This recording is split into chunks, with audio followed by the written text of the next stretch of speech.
Zero budget नैसर्गिक शेती तंत्रानं संत्रा शेती करणाऱ्या शेतकऱ्यांच्या शेतात फळगळतीचं प्रमाण अतिशय कमी आहे। त्याचबरोबर त्यांच्या उत्पादन खर्चात 50% जास्त बचत होते। नागपूर जिल्ह्यातल्या पारडी देशमुख गावच्या संजय श्रीखंडे यांच्या संत्रा बागेची नुकतीच सुभाष पाळेकरांनी भेट देऊन पाहणी केली।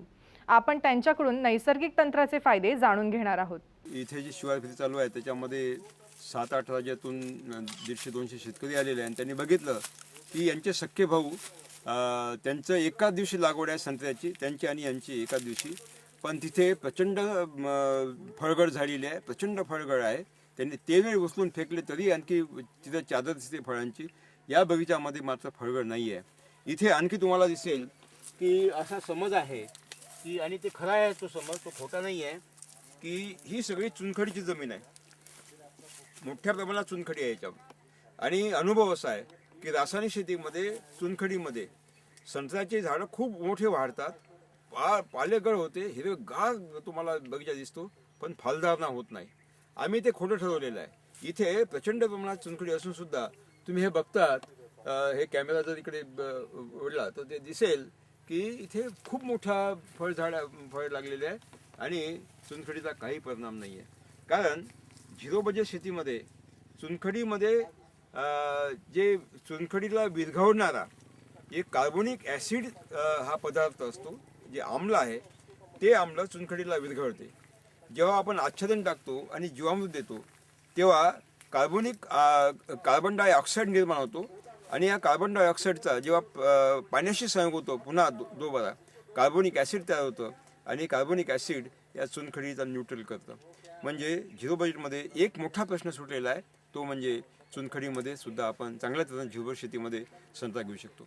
दुसरी गोष्ट, हे विदर्भामध्ये एका एकराला 1.25 लाख रुपये फक्त बासेचं स्ट्रक्चर म्हणजे सपोर्ट द्यायला, आधार द्यायला बासे खरेदीला लागतात एका वर्षाला। एका झाडाला 12 बासे ते लावतात आणि आज 100 रुपयाचा एक बासे, आम्ही 1000 रुपये प्रति झाड त्याला खर्च आहे। 1.25 लाख रुपये स्ट्रक्चर फक्त बाशावर खर्च होते।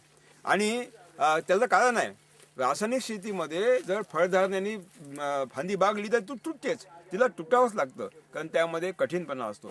पण इथे बघता तुम्ही की झिरो बजेट शेतीमध्ये मात्र हे बघा, या फांद्या सोडून द्या, या सबंध्या सगळ्या याला टेकलेल्या आहे। हा माल गच्च आहे, हे बघा गच्च माल आहे याला फांदीला, आणि प्रचंड फळ आहेत, एकसारखे फळ आहे आणि हे जमिनीला टेकलेले आहे, पण एकही फांदी तुटलेली नाही आहे, कारण आईला लेकरू भारी होत नाही। आणि त्या फांदीमध्ये एक लवचिकता येते, इतकी लवचिकता येते की कितीही भार असो ते तुटत नाही, बागते आणि फळ तोडणी झाली की पुन्हा वर जाते। आणि हा फरक तुम्हाला इथे दिसेल। म्हणजे पुन्हा याच्यामध्ये चुनखडी, आपल्या शेणखत अजिबात नाही, मशागत नाही आहे, मशागत पूर्ण बंद आहे, सगळं तणस्तण आहे तुम्ही बघायला। म्हणजे मशागत नाही, उखरी नाही, शेणखत नाही, रासायनिक खत नाही, कंपोस्ट वर्मी कंपोस्ट नाही, आणि कीटकनाशकांच्या फवारणीसाठी बाहेरचं औषध अजिबात वापरलेलं नाही। बाशाचा आधार नाही आहे, बाशाचा आधार नाही आहे। 10% पाण्यामध्ये बगीचा जगतो माझ्या पद्धतीनं, हे आम्ही सिद्ध केलेलं आहे।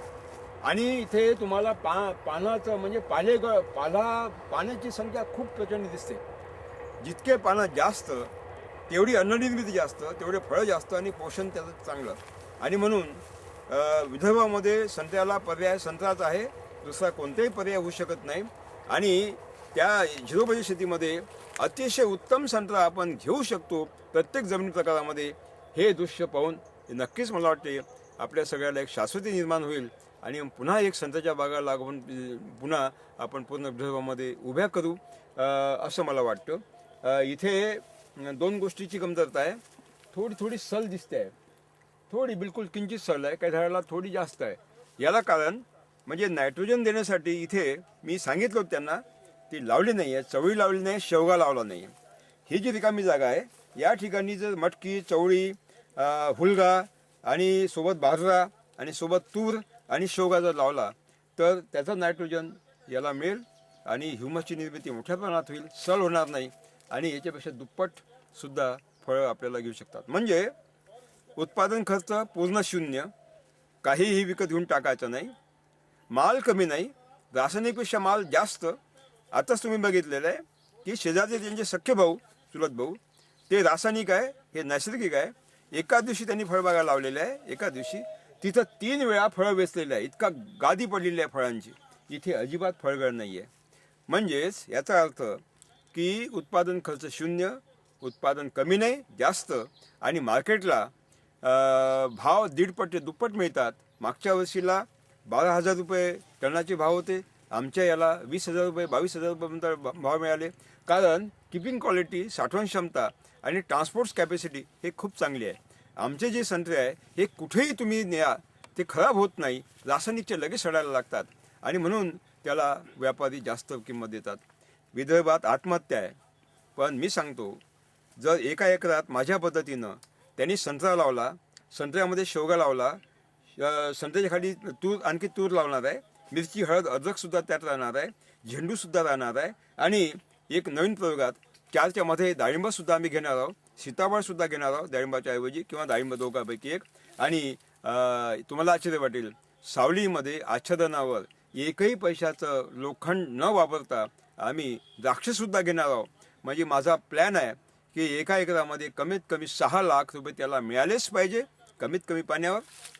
म्हणजे एका महिन्याचा 50,000 रुपये पगार त्याला बिना शून्य उत्पादन खर्चावर मिळत असेल, तर आमच्या विदर्भातून जे तरुण मुलं आमच्या शेतकऱ्यांची ही पुण्या मुंबईकडे पळत आहेत, झोपडपट्टीत राहत आहेत, नरकपुरी आहे, तिथे धड नोकऱ्या मिळत नाही आणि मग गुन्हेगारीकडे वळतात. त्यांना पुन्हा आमच्या खेड्याकडे परत आणण्याचं स्वप्न आम्ही या आंदोलनाच्या मधून पाहत आहोत. आणि मला असं वाटतं की साम टीव्हीच्या माध्यमातून जे ही सगळे ऐकतात त्यांना नम्र विनंती आहे की त्यांनी त्यांच्या बगीच्यामध्ये, विदर्भामध्ये या तऱ्हेनं झिरो शेतीमध्ये संत्र्या बागा पुन्हा उभ्या कराव्या. आपली विक्री व्यवस्था आपण उभी करू. एक्सपोर्ट आणि प्रोसेसिंग प्लांट आपले स्वतःचे असतील, त्याला बाहेरचा कोणाची आपण मदत घेणार नाही. जर आपण या दिशेने गेलो तर मला वाटते विदर्भ हा पुन्हा जुन्या काळात आपल्याला शिरल्यासारखा वाटेल. वऱ्हाड म्हणजे सोन्याची कुऱ्हाड असं इतिहासात म्हणलं जात होतं.